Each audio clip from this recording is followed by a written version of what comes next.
राधे राधे। तो भक्तों, आज हम श्रवण करेंगे इंदिरा एकादशी व्रत कथा।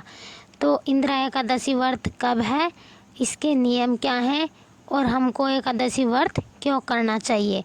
तो चलिए भक्तों, हम पहले भगवान की कथा सुनते हैं। इंदिरा एकादशी आश्विन मास कृष्ण पक्ष को आती है। युधिष्ठिर बोले, हे मधुसूदन, आश्विन कृष्ण पक्ष की एकादशी का क्या नाम है, यह कृपा करके मुझसे कहिए। श्री कृष्ण जी बोले, आश्विन के कृष्ण पक्ष में इंदिरा नाम की एकादशी होती है, जो कि अधोगति को प्राप्त हुए पितरों को गति देने वाली है। राजन, सावधान होकर सुनो। पहले सत्य युग में शत्रुओं को दबाने वाला इंद्रसेन राजा था। वह महिमती पुरी में धर्म से प्रजा की रक्षा करता हुआ राज करता था। वह पुत्र पौत्र और अन्य धन से युक्त और भगवान का परम भक्त था। एक दिन राजा सुख से सभा में बैठा था। बुद्धिमान नारद मुनि आकाश से उतरकर वहां आए। उनको आए हुए देखकर राजा हाथ जोड़कर खड़ा हो गया। विधि पूर्वक अंधर्य देखकर पूजन करके आसन पर बैठाया। सुख से बैठे हुए मुनि राजा से बोले कि हे राजेंद्र, तुम्हारे सातों अंग प्रसन्न तो हैं, तुम्हारी बुद्धि धर्म में है, तुम भगवान की भक्ति करते हो ने। महाराज नारद जी का वचन सुनकर राजा बोले, मुनि श्रेष्ठ, आपकी कृपा से मेरी सब जगह कुशल है। आपके दर्शन से मेरी सब यज्ञ की क्रिया सफल हो गई। हे विप्रो, आप कृपा करके अपने आने का कारण कहिए। यह सुनकर नारद जी बोले, हे नृपोत्तम, मैं ब्रह्मलोक से यमलोक गया। यमराज ने भक्ति से मेरा पूजन किया।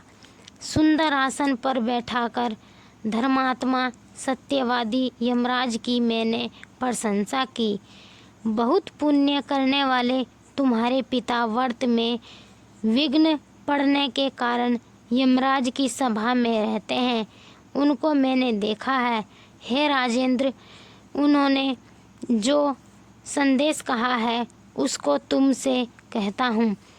उन्होंने कहा कि पूर्व जन्म के किसी विघ्न के कारण मैं यमराज के निकट रहता हूँ। हे पुत्र, इंदिरा व्रत का पुण्य देकर मुझे स्वर्ग को भेजो। अतः हे राजन, पिता को स्वर्ग भेजने के लिए इंदिरा का व्रत करो। उस व्रत के प्रभाव से तुम्हारे पिता स्वर्ग को चले जाएंगे। राजा बोला, हे भगवान, कृपा कर इंदिरा का व्रत कहो। किस विधि से, किस पक्ष में, किस तिथि को करना चाहिए। नारद जी बोले, राजन, मैं इस व्रत की सुंदर विधि कहता हूँ। आश्विन कृष्ण पक्ष की दशमी को श्रद्धा पूर्वक चित्त से प्रातःकाल स्नान करें। पितरों मध्याह्न के समय नदी आदि में स्नान करें। पितरों को प्रसन्न करने के लिए श्रद्धा पूर्वक श्राद्ध करें। एक बार भोजन करके रात में भूमि पर शयन करें। प्रातःकाल होने पर एकादशी को दातून कुल्ला करके मुख धोवें। फिर भक्ति भाव से उपवास के नियमों को ग्रहण करें। नियम करके मध्याह्न के समय शालिग्राम की मूर्ति के सामने विधि पूर्वक श्राद्ध करके शुद्ध ब्राह्मणों का पूजन करके भोजन करवावें, दक्षिणा दें।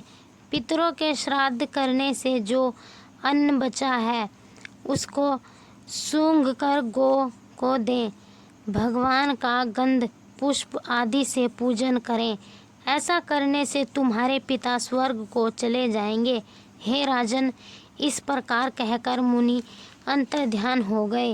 राजा ने विधि पूर्वक इस श्रेष्ठ व्रत को किया। हे कौतन्य राजा ने रानी पुत्र और नौकरों सहित व्रत किया। उससे आकाश से फूलों की वर्षा हुई। उसका पिता गरुड़ पर बैठकर स्वर्ग को चला गया।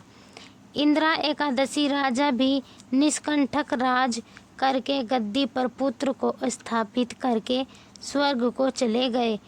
ये इंदिरा एकादशी के व्रत का महत्व मैंने तुमसे कहा। इसके पाठ करने और सुनने से मनुष्य सब पापों से छूट जाता है। इस लोक में सब सुखों को भोग कर अंत में विष्णु लोक में बहुत दिन निवास करता है। तो भक्तों, यह थी इंदिरा एकादशी व्रत कथा।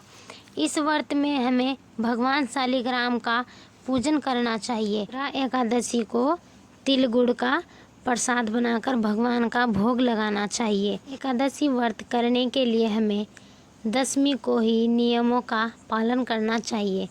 दशमी तिथि को 2 समय भोजन करना चाहिए, धरती पर शयन करना चाहिए और बिना लहसुन प्याज का भोजन ग्रहण करना चाहिए। इस एकादशी व्रत से हमारे पितरों का उद्धार होता है।